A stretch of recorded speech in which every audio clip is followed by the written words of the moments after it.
About the term environment. Now, in your own terms, as an environmental advocate, what do you think the word environment is all about? Well, environment is life. Okay. Environment means people. Environment means planet. It means prosperity. You know, beyond the scientific definition of environment, I think environment is part of us. You know, without a stable environment, human wouldn't exist. You know, we are here. We are exchanging ideas because the environment is friendly. So environment is life. Without environment, there wouldn't be anything that exists.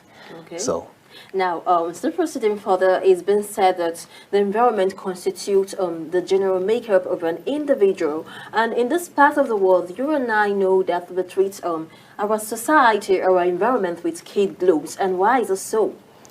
and the challenge we have is, okay, prior to this time, as at this time last year, if someone told us that a day will come where players will play in the stadium and stadium will be empty, nobody will believe.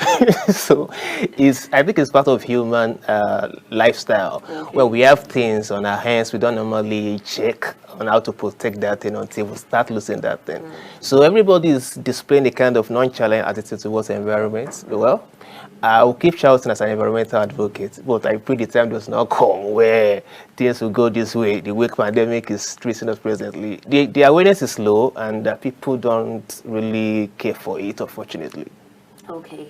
Now, before you start talking about most of the determinant of the environment, how it gets to affect the development of a country or a region, now, what do you think about what he has said so far? Why does it seem that Nigerians treat the society, the environment with kid gloves? You get to see the government making policies like don't litter the streets, don't dump refuse into the water bodies, and at the end of the day, we discover that citizens in the nation keep doing this. So I think that the question is really about, if you take the question out of this topic, it's applicable across broad, because Nigeria has a history of implementing policies and not having the ability to enforce them. Okay. And then you now take it to a deeper level and then look at Nigerians as a whole, individually. Then you begin to understand why some of these things happen. So fact of the matter is that a lot of people do not actually know that what they are doing is bad.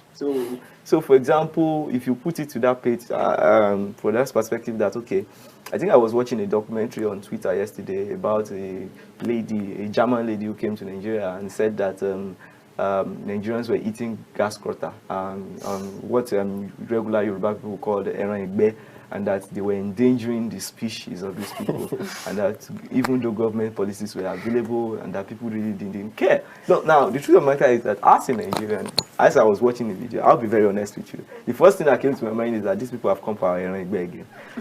But if you take it out, we do not know the ecological effects of some of these things that happen.